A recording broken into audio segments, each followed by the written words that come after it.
오늘은 하나님이 심판을 시행하시는 원칙, 하나님이 심판을 시행하시는 원칙이라는 제목으로 말씀을 상고합니다. 앞에 7장에서도 이제 심판에 대한 말씀을 하셨는데 그것은 외형적인 모습입니다. 이제는 끝장이 났다.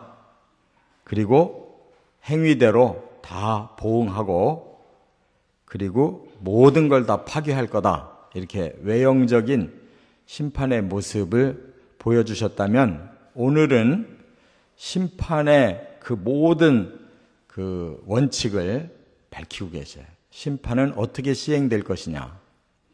그 원칙이 가장 광범위하게 이렇게 원칙이 오늘 나와 있어요.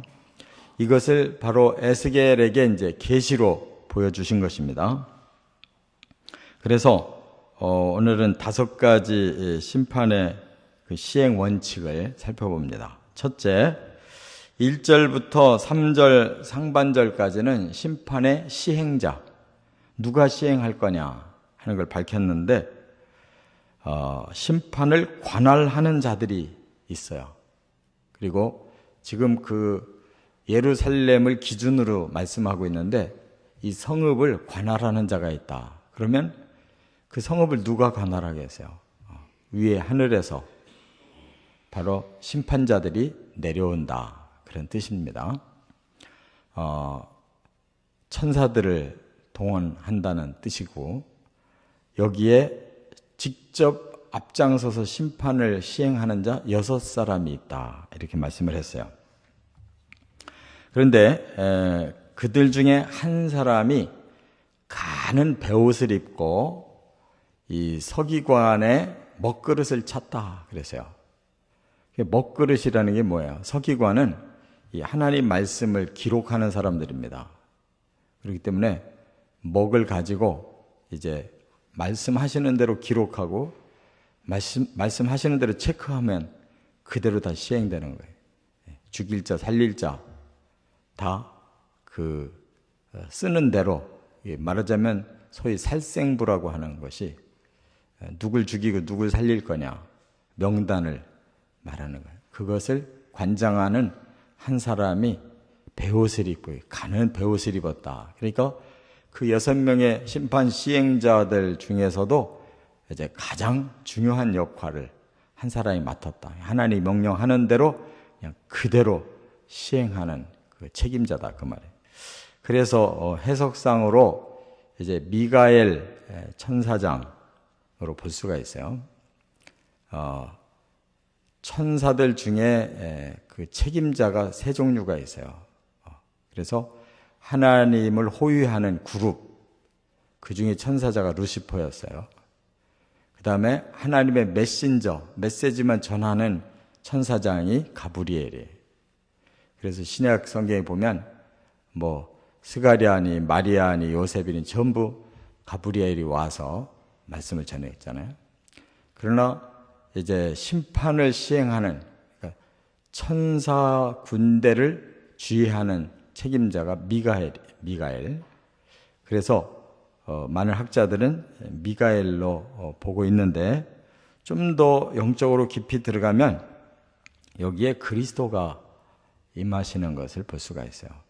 그래서 모든 주권이 하나님에게 있지만 그것을 직접 시행하시는 주권은 그리스도에게 있는데 그리스도에게 바로 살릴 자를 선택하게 하시는 것으로 깨달을 수가 있습니다. 그들이 어디까지 내려왔느냐? 놋제단 곁에까지 내려왔다고 그랬어요. 성전에 놋제단이 뭐냐면 번제단을 말하는 겁니다. 그래서 그 번제단은 왜 필요하냐? 사람들의 그 죄를 씻는 죄값을 치르는 곳이 번제단이에요. 거기에서 죄값을 치른 자는 살고 치르지 못한 자는 죽임당하는 거예요. 그러니까 이 영적인 의미가 바로 죄에 초점이 맞춰져 있다는 걸 알 수 있어요. 심판의 시행자가 바로 거기에 기준을 두고 있다 하는 것이. 그래서 그 그룹에 구룹에 머물던 하나님의 영광이 성전 문지방에 이르렀다. 그러니까 하나님도 거기에 참여를 하셨어요.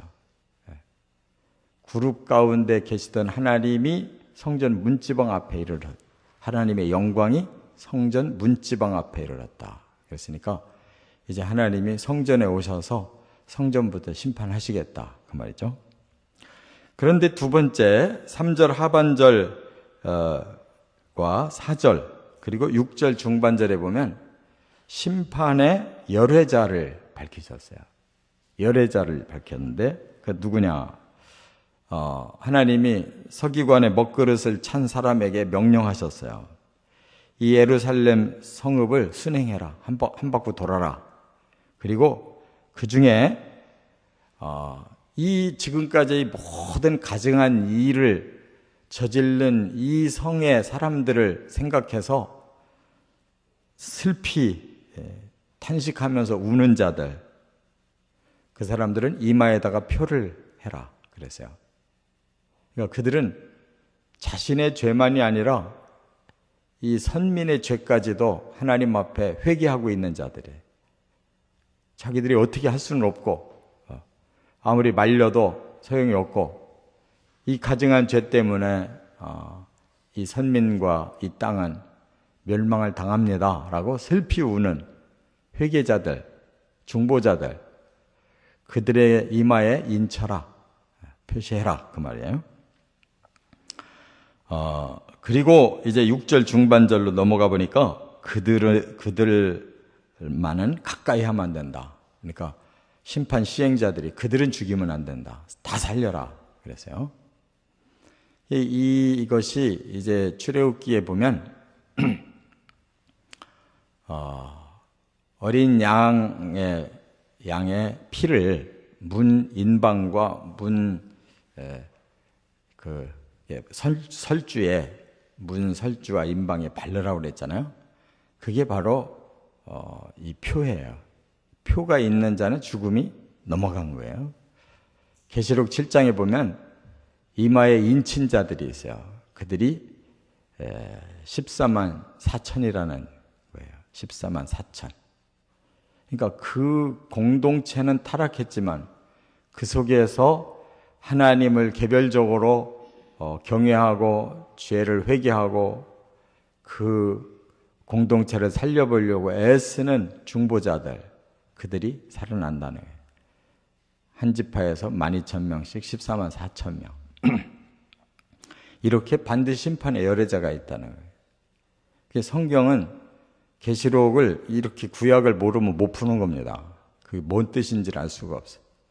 이마에 인친 자들이 여기에 분명하게 이렇게 나오고 있고 출애굽기의 그 원리가 바로 하나님이 죄를 면해 주신 자에게만 그 표가 임해서 그들이 사는 거예요.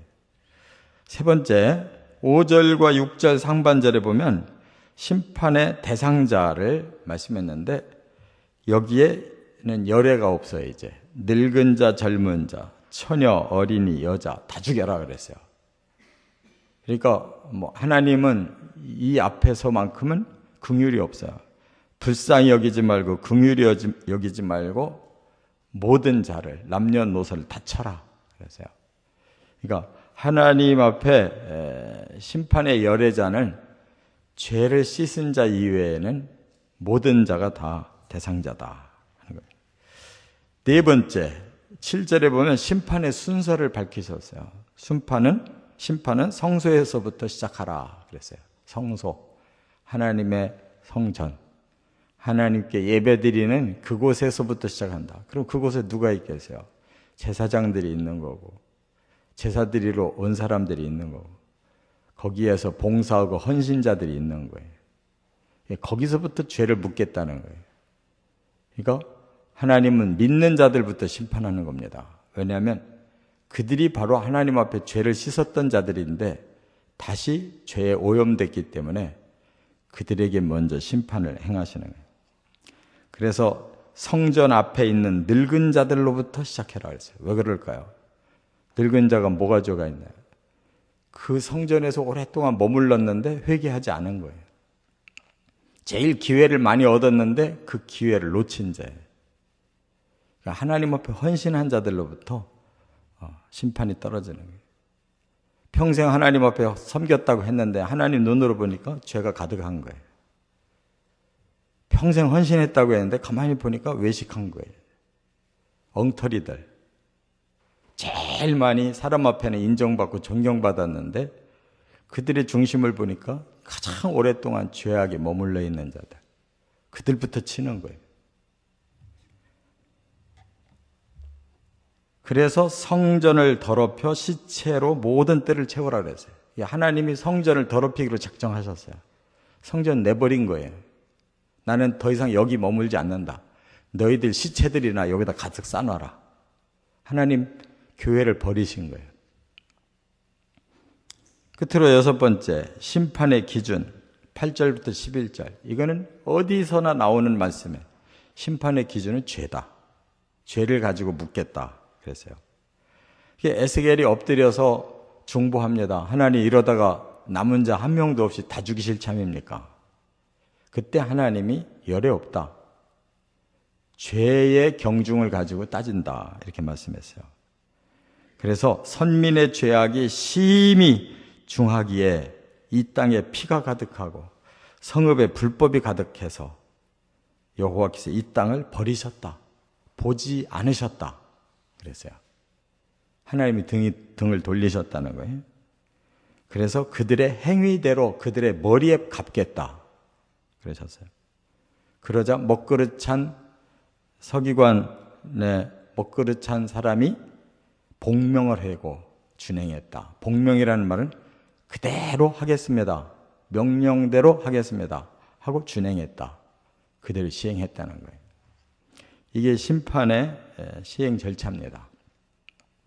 우리가 하나님을 믿은 것이 복인데 잘못 믿으면 가장 큰 화가 임하는 거예요. 그래서 하나님께 큰 복을 받을 기회를 놓치면 가장 큰 저주가 임하는 거예요. 그래서 믿으려면 제대로 믿고 말려면 말아야지. 어중분한 사람들 결국은 심판에 처해지고 더 큰 화가 임한다는 거예요. 그래서 선민의 역할을 하면 세상에서 가장 존귀하고 하나님 앞에 가장 영광스러운 자가 되지만 그들이 역할을 못해서 이렇게 죄악이 극심해서 하나님이 심판하면 그들부터 시작되고 그리고 화가 있을 것이다. 밖에서 울며 일을 할 것이다. 이렇게 예수님도 표현하신 것처럼 하나님을 가장 화나게 하는 자가 바로 믿는 자들이 타락하는 거예요. 그래서 이것은 엄포가 아니고 하나님의 원칙이에요. 충분히 기회를 주셨는데 그 기회를 놓치는 자들에게는 이와 같이 엄하게 시행하신다고 말씀했어요. 여기에 딱 한 가닥 슬피 울며 죄를 회개하고 공동체를 위해서 중보하는 이러한 자들에게만 이마에 표를 주겠다. 이렇게 말씀했어요. 이것이 계시록에 그대로 나오는 겁니다. 그렇기 때문에 성경은 그냥 아무렇게나 쓴 책이 아니에요. 하나님이 아주 깊이 계획하시고 서서히 시대마다 밝혀서 이제 마지막 말씀에는 완벽하게 그 심판을 드러내고 계셔요. 우리가 이 성경이 어두운 사람은 나라의 법률에 어두운 사람들은 맨날 법을 어겨가지고 결국 이 죄든 저 죄든 걸려서 그런 사람들이 이 세상에 제대로 못 사는 것처럼 하나님 나라의 법을 이렇게 주셨어도 모르고 덮고 사는 자들은 모른다고 넘어가는 게 아니에요. 성경을 우리에게 계시해 주실 때는 이것보다 큰 축복이 없어요. 성경 덮는 자는 가장 어리석은 자예요. 항상 하나님의 진리에 밝아서 하나님 뜻을 순종하며 살아가시기를 주의 이름으로 축원합니다.